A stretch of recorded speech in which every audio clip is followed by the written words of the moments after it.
Hai teman-teman, hari ini aku mau mengajak kalian ngobrol tentang salah satu bab penting dalam sejarah kita.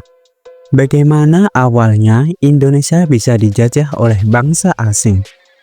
Bukan karena kita lemah, tapi karena kondisi dunia waktu itu memang penuh persaingan, dan Nusantara jadi pusat perhatian mereka.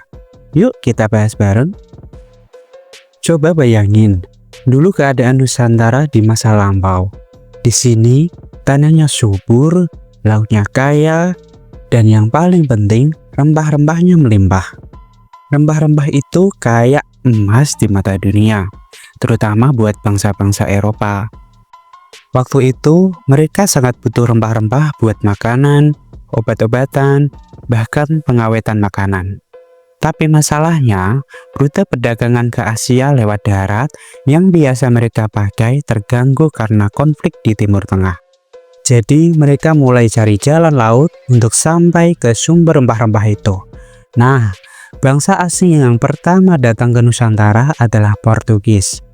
Tahun 1511, mereka berhasil merebut Malaka, pusat perdagangan besar di Asia Tenggara.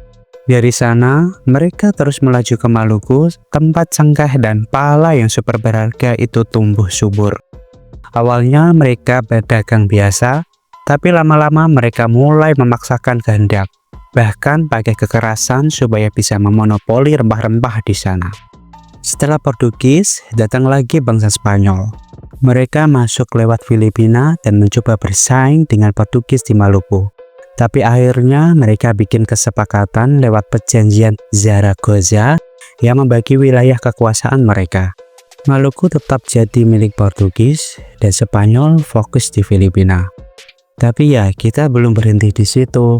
Giliran Belanda yang masuk, mereka datang di akhir abad ke-16, awalnya cuma pedagang biasa. Tapi begitu melihat peluang besar, mereka mendirikan VOC di tahun 1602. Itu bukan perusahaan dagang biasa loh. VOC punya kekuasaan kayak negara. Bisa bikin perjanjian, bangun benteng, bahkan perang. Mereka dengan cepat menguasai perdagangan rempah-rempah di Maluku pakai taktik licik, politik adu domba, dan kekerasan.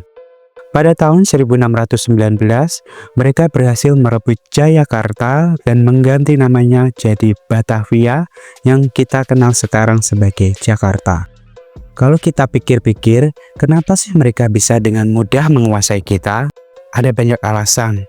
Salah satunya adalah karena Nusantara itu terpecah-pecah menjadi banyak kerajaan kecil yang sering bersaing satu sama lain. Mereka memanfaatkan kelemahan ini. Selain itu, mereka juga punya senjata dan kapal yang lebih canggih dibandingkan milik kerajaan-kerajaan lokal. Dan yang paling penting, mereka benar-benar butuh rempah untuk ekonomi mereka. Jadi mereka nggak ragu untuk pakai segala cara. Setelah VOC bangkrut pada tahun 1799, wilayah kita langsung diambil alih oleh pemerintah Belanda.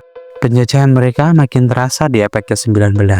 Terutama waktu itu, Belanda memberlakukan sistem tanam paksa. Kita dipaksa menanam tanaman ekspor seperti kopi, tebu, dan nila, sementara rakyat menderita kelaparan karena tanahnya nggak dipakai untuk menanam makanan. Jadi itulah awal mula kenapa Nusantara bisa dijajah. Bukan karena kita nggak punya kekuatan, tapi karena kondisi dunia saat itu serta taktik bangsa asing yang memanfaatkan perpecahan kita.